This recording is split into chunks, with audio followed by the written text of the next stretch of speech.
Assalamualaikum warahmatullahi wabarakatuh. Kali ini kita akan membahas tentang mitos zaman kegelapan. Nah, bila ada banyak kesalahpahaman di dunia barat tentang hakikat Islam, maka banyak juga ketidaktahuan tentang utang kebudayaan dan peradaban kepada dunia Islam. Dan saya rasa ini adalah kegagalan yang berakar dari ditutupnya sejarah yang kita warisi sendiri selama ini. Baiklah, kita lanjut. Pada tahun 410 Masehi, Alaric, Raja Jerman dari suku Visigoth, menyerbu Roma dan menghancurkan kota besar itu dalam amukan yang berlangsung hanya 3 hari. 60 tahun kemudian, Romulus Augustus, Kaisar Romawi Barat, terakhir digulingkan dan pusat kekaisaran dipindahkan secara sepihak ke Konstantinopel. Nah, bersamaan dengan peristiwa ini, cahaya kehidupan menghilang dari peradaban dan dunia barat tenggelam dalam zaman kegelapan. Zaman tanpa ilmu, sastra, atau bahkan kehidupan yang beradab. Baru 1000 tahun kemudian, dunia kembali menemukan ilmu-ilmu klasiknya dan berakhirlah kegelapan dunia dengan menyingsingnya fajar baru yang cerah dari munculnya zaman Renaissance. Setidak-tidaknya, seperti itulah ceritanya.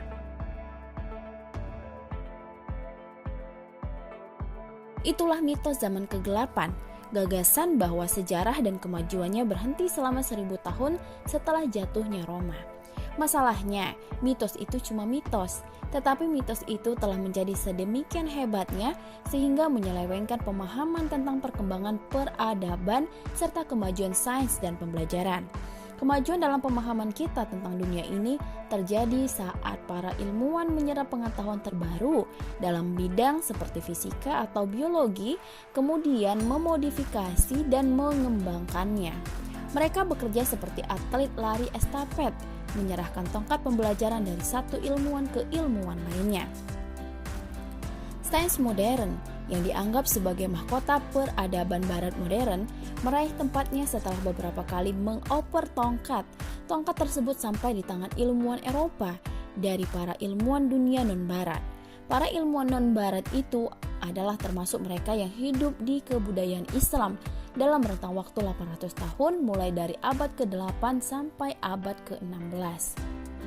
Kenyataan bahwa hanya sedikit yang diketahui tentang itu disebut oleh Mikhail Hamilton Morgan dari New Foundation of It sebagai sejarah yang hilang.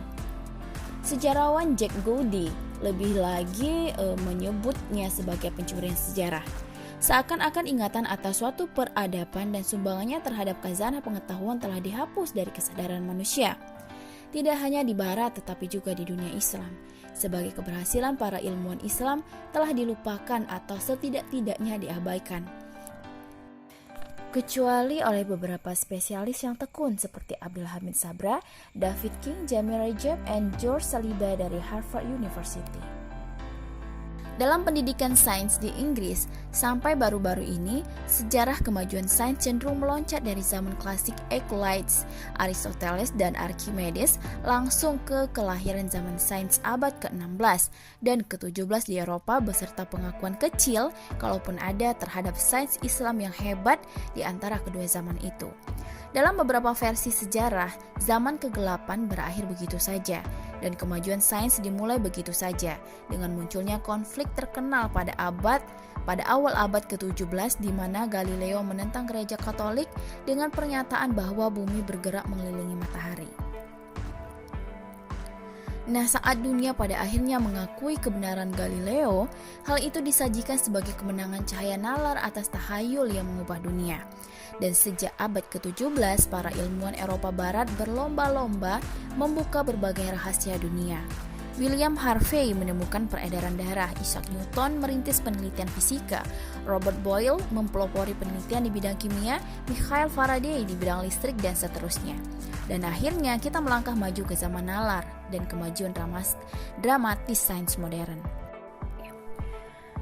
Namun pada kenyataannya, upaya sains tidak berhenti dengan jatuhnya Roma dan baru berjalan kembali di abad ke-17.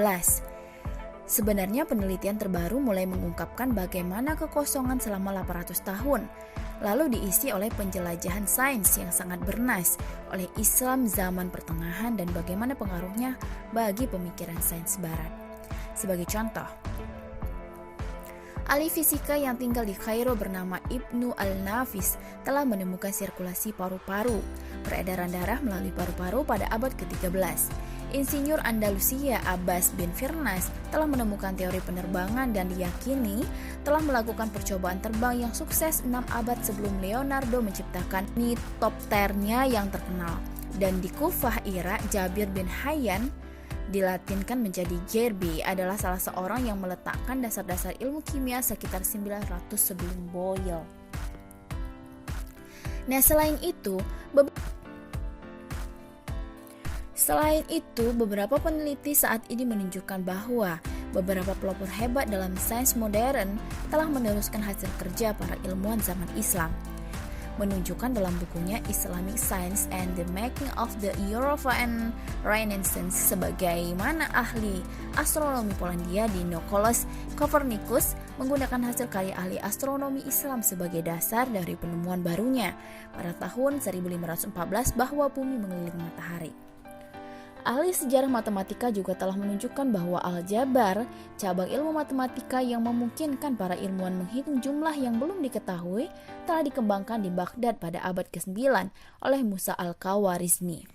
George Saliba dari Columbia University misalnya, yang meneruskan karya yang ditemukannya dari ahli matematika di India. Ahli sejarah berpendapat bahwa Al-Khawarizmi pasti telah mendapatkan buku-buku ilmu pengetahuan melalui pertemuan pertama Islam dengan India yang terjadi sekitar 1 abad sebelumnya. Sains modern juga bergantung pada solusi perhitungan kuadrat majemuk yang merupakan buah pemikiran penyair dan ilmuwan Umar Khayyam. Nah, dan banyak ilmu pengetahuan kita tentang optik dan cahaya dibangun berdasarkan penelitian Hasan bin Al-Haytham yang dilatinkan menjadi Al-Hazen di abad ke-11 Kairo. Baiklah, kita akan berbicara terkait menciptakan masa depan. Pada zaman abad pertengahan, Islam juga meninggalkan warisan yang hebat dalam sains terapan. Nah, hakikat Islam dan semangat imperium baru menghasilkan banyak pemikiran dan pencipta baru pada zaman itu. Menurut Salim Al-Hassani dari University of Manchester, beberapa peralatan modern yang menghemat tenaga manusia seperti mesin penjual minuman otomatis bisa saja berasal dari pengaruh Islam. Profesor Al-Hassani baru-baru ini telah memperkenalkan beberapa keberhasilan rekayasa industri Al-Jazari, seorang insinyur Turki abad ke-13 yang meliputi engkol, poros, dan piston dengan gerakan bolak-balik kepada dunia. Semua komponen utama mesin mobil modern dan banyak mesin lainnya. Sementara itu, 3 bersaudara luar biasa yang tidak tahu sopan santun tapi brilian yang disebut sebagai Bani Musa menghibur Baghdad di abad ke-9 dengan berbagai mesin tipuan yang cerdik, yang pada zaman sekarang pun akan membuat orang banyak tercengang. Kalaupun semua contoh itu hanya saat-saat langka kejeniusan belaka, tetap saja mereka memukau. Tetapi seperti yang didasari banyak guru dan ahli sejarah, contoh itu lebih dari sekedar saat-saat langka kejeniusan. Nama-nama seperti Al-Khawarizmi dan Hasan bin Al-Haytham nama pentingnya bagi sejarah Islam pengetahuan dan teknologi seperti Newton dan Archimedes, James Watt dan Henry Ford. Tetapi nama-nama yang berbau Arab itu entah bagaimana telah hilang dalam mitos zaman kegelapan. Alasan terjadinya hal tersebut telah menjadi topik perdebatan yang sangat intens yang membahas hubungan antara Barat dan Islam, tak hanya sejarah ilmu pengetahuan dan teknologi.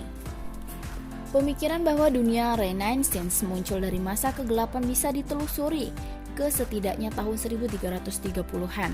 Saat sejarawan Italia Petrarch menulis bagaimana dunia akhirnya melihat secercah cahaya di tengah-tengah berbagai kesalahan, ujarnya. Muncullah orang-orang jenius dengan mata yang sangat tajam, walaupun mereka dikelilingi kegelapan dan kemuraman yang pekat. Mungkin Petrarch hanya mencoba menghubungkan kebangkitan kebudayaan Italia di zamannya sendiri dengan masa kejayaan Romawi kuno. Tetapi, melalui orang-orang seperti Petrarch, pemikiran adanya zaman kegelapan dipertahankan. Saat Eropa melangkah menuju tahun-tahun pencerahan di abad ke-18 dan setelahnya.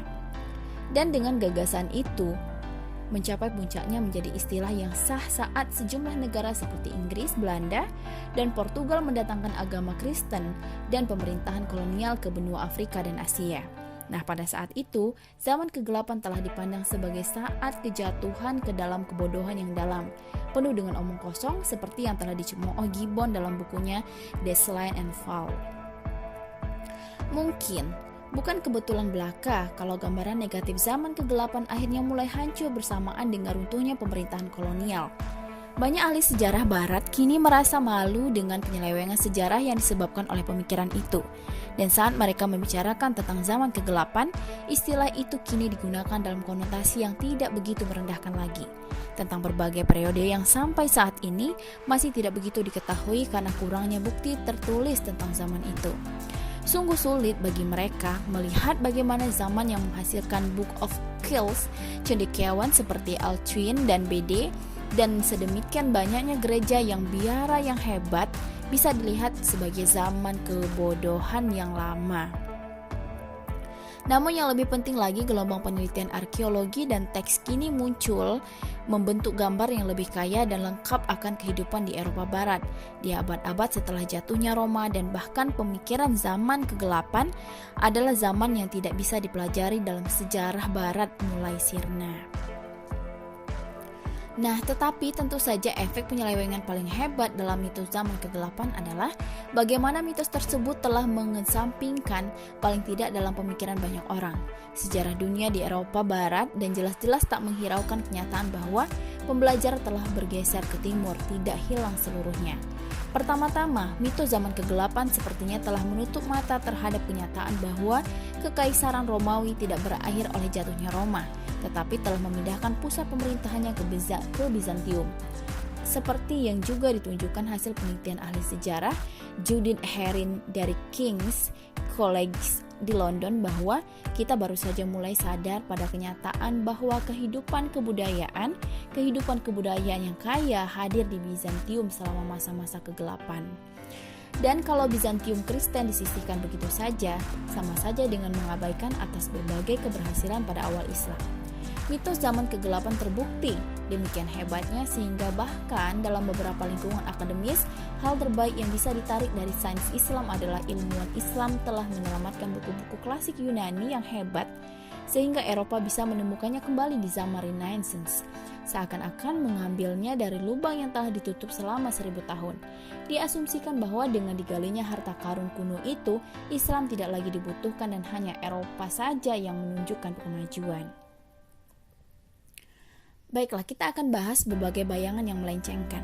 Nah, ada dua pandangan utama bagaimana mitos zaman kegelapan menyelewengkan kebenaran akan sumbangan Islam terhadap pengetahuan, kebudayaan, dan khususnya terhadap sains.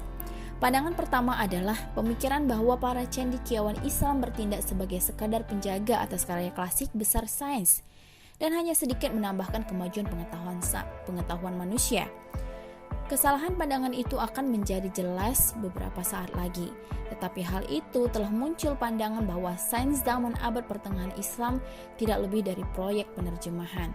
Gerakan yang luar biasa untuk menerjemahkan hasil karya Yunani kuno ke bahasa Arab pada masa yang disebut sebagai zaman keemasan Islam di bawah dinasti Abbasiyah abad ke-9. Itu memang keberhasilan fenomenal dan memastikan pengetahuan klasik Yunani terbaik tidak hilang begitu saja. Tetapi mungkin juga hal itu adalah kelanjutan kecendekiawan Arab yang dimulai sebelum zaman keemasan dinasti Abbasiyah dan bertahan sekian abad setelahnya, menyebar di luar kekhalifahan Abbasiyah yang berpusat di Baghdad, ke Kairo dan Cordoba, Persia dan Uzbekistan. Ada sesuatu yang disebut cendekiawan sebagai narasi klasik tentang sains Islam yang diajukan oleh para orientalis di masa lalu. Hal ini menunjukkan kepada kita bahwa kehidupan intelektual muslim telah bersinar selama beberapa abad di bawah dinasti Abbasiyah dan penerus mereka. Bani Abbasiyah yang dipimpin oleh Khalifah Al-Ma'mun memihak sisi pendekatan progresif rasionalis atas Islam yang membuat ilmuwan muslim mampu menggali ilmu pengetahuan Yunani dengan menerjemahkannya. Tetapi tumbuhnya pengaruh kecenderungan konservatif yang lebih menekankan pendekatan harfiah untuk mengartikan wahyu dan kurang dipakainya logika manusiawi akhirnya telah membungkam sains. Titik baliknya adalah polemik terkenal menentang kaum intelektual di abad ke-12 oleh ahli teologi bernama Abu Hamid Al-Ghazi yang dikenal sebagai Tahafuz Al-Falasifah, yaitu keracunan para filsuf. Saat Baghdad dan banyak kota-kota Islam lainnya dihancurkan oleh serangan bangsa Mongol yang mengerikan pada abad berikutnya, Islam menutup diri dan kehidupan intelektual pusat merosot. Tepat pada saat bangsa Eropa mampu melangkah maju dengan pengetahuan utama bangsa Yunani yang dioperkan oleh para cendekiawan Arab dari zaman keemasan. Namun, masalah dengan narasi klasik ini secara perlahan-lahan dibongkar.